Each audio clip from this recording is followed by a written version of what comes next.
Before you begin, remove the optical drive, base enclosure, and battery. Removal. Using minimal force, lift the locking bar up on the touchpad board ZIF connector and disconnect the touchpad board ribbon cable from the touchpad board.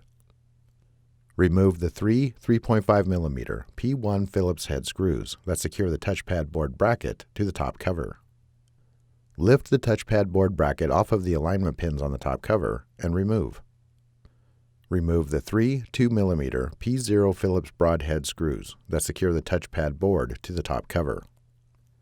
Lift the touchpad board off of the alignment pins and remove the retention tab from under the keyboard bracket.